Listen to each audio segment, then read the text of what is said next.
आपण आपल्या किचनमध्ये शेपूचा पराठा करणार आहोत। त्याच्यासाठी हा शेपू मी चांगला धुवून चिरून घेतलेला आहे। असा एक वाटी शेपू घेतलाय। आता त्यामध्ये आपण हे मोठी एक वाटी मी गव्हाचं पीठ घातलंय, थोडंसं 2 चमचे तांदळाचं पीठ घालणार आहे, अगदी थोडं। त्यानंतर चमचाभर डाळीचं पीठ घालणार आहे। तोपर्यंत बाकीचं साहित्य दाखवतो तुम्हाला। चवीप्रमाणे मीठ, धना पावडर,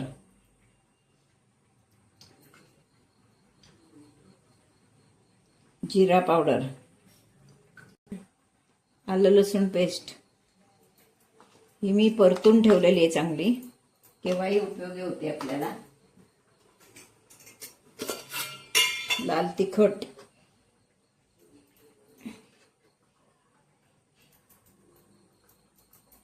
हळद, हिंग घालणार आहे, कोथिंबीर थोडी,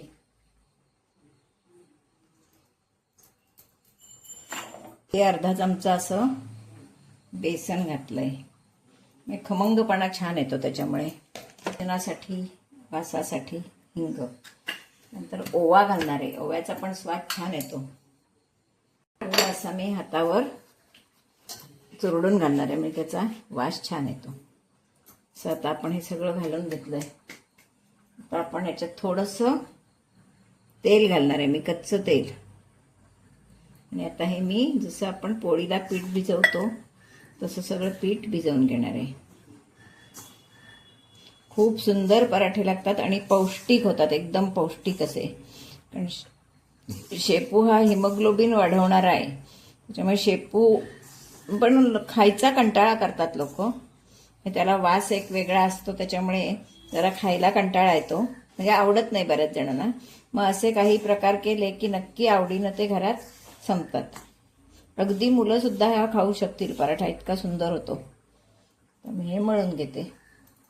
म्हणजे असं आता हे मी जसं आपण पोळीचं पीठ भिजवतो इतपत असं भिजवून घेणार आहे आणि थोडा वेळ रेस्ट करून आपण त्याचे पराठे करणार आहोत। खूप सुंदर पराठे होतात।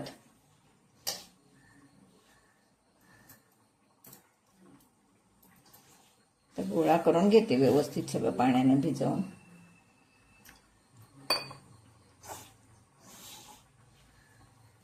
अगदी मुलांना डब्यात द्यायला सुद्धा हा पराठा छान आहे।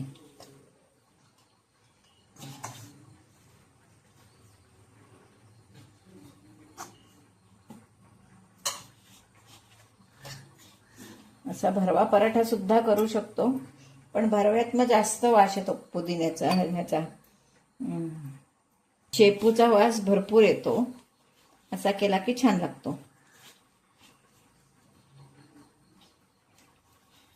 आता भरवा सुद्धा असा पुरणपोळीसारखा भरून छान होतो। असं आपलं आता हे पीठ मळून तयार आहे।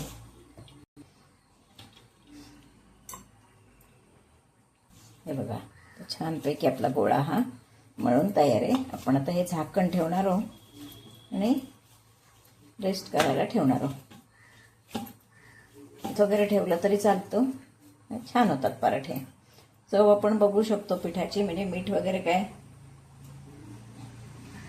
कमी झालं असतं तर आत्ताच घालू शकतो। सगळं व्यवस्थित आहे, आपलं पीठ मळून तयार आहे। आता हे मी झाकून ठेवणार आहे। आपलं हे मळून घेतलेलं पीठ छान झालेलं आहे।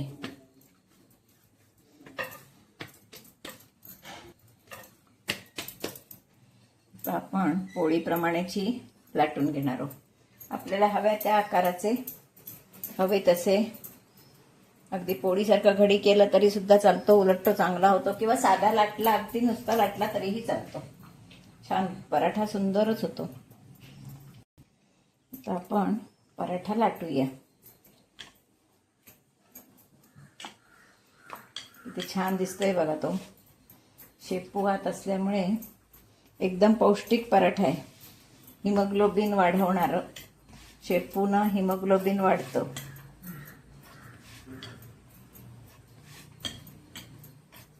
आपण अति पातळ पण करायचा नाही, एकदम पातळ बेताचा जाड असा ठेवायचा. असा आपण आता झाला आपला हा लाटून. मी फार मोठा करणार नाहीये आणि फार पातळही करणार नाहीये. पराठा लाटून तयार आहे.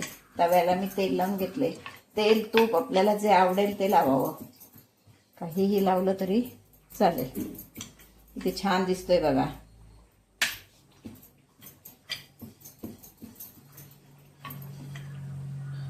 तर मी तो तव्यावर टाकते.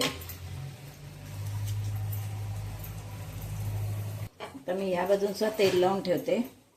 तूप हवं तूप लावावं, काही जे आवडेल तसं. काहींना तूप आवडत नाही म्हणून तेलही लावतात. बटर लावलं तरी सुद्धा चालेल असेल तर. आपण हा उलटून घेणार. किती कलर सुंदर आलाय बघा. एकदम चवीला तर अप्रतिम आहेच, पण कलरही सुंदर आहे. आपण दुसरा लाटूया.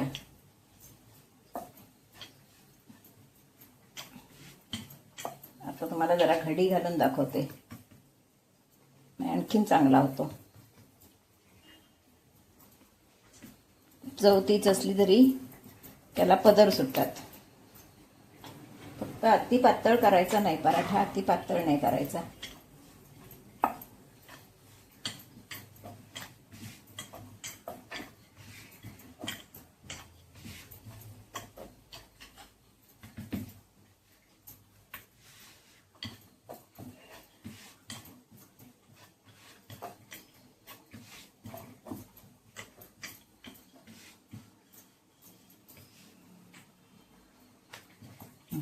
बस, फार पातळ नाही.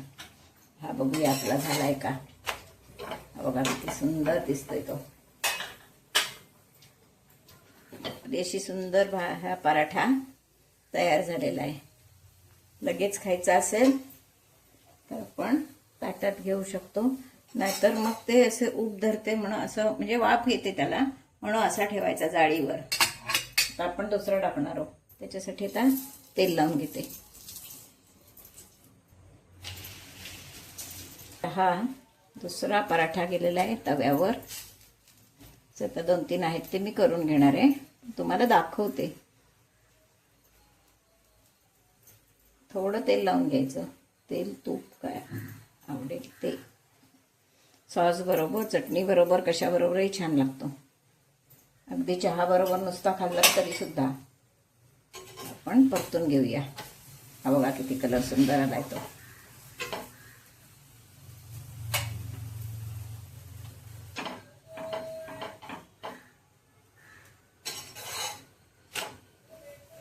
कलर किती सुंदर आलाय बघा.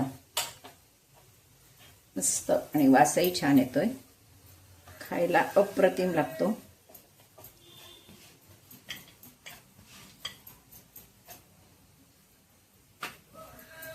आपला छान गुबगुबीत पराठा तयार आहे. किती सुंदर झालाय बघा. मस्त चांगला खरपूस भाजून काढायचा. आपला पराठा तयार. 2 करून घेऊया. आपले छान खमंग खुसखुशीत शेपूचे पराठे खाण्यासाठी तयार आहेत. आता हा व्हिडिओ मी कसा केला, पीठ कसं भिजवलं, शेपू कसा बारीक चिरून घेतला होता, हा सगळा माझा. आणि साहित्य महत्त्वाचं काय काय घातलं याच्यात. साहित्यात आपण बदलू शकतो, कारण आपल्याला जर कांदा लसूण नको असेल तर ते न घालता सुद्धा आपण करू शकतो. तसाही तुम्हाला मी पुन्हा एकदा दाखवेन. पण म्हणजे असा हा मी आता आज लसूण वगैरे घालून केलेला पराठा आहे. नक्की बघा आणि माझा व्हिडिओ पहिल्यापासून शेवटपर्यंत बघा. यापूर्वी सुद्धा बऱ्याच प्रकारचे पराठे दाखवलेले, ते सुद्धा माझे व्हिडिओ पहिल्यापासून शेवटपर्यंत बघा. आणि माझे व्हिडिओ जर तुम्हाला आवडले तर लाईक करा, शेअर करा, सबस्क्राईब करा, बेल आयकॉन बटन दाबायला विसरू नका. धन्यवाद.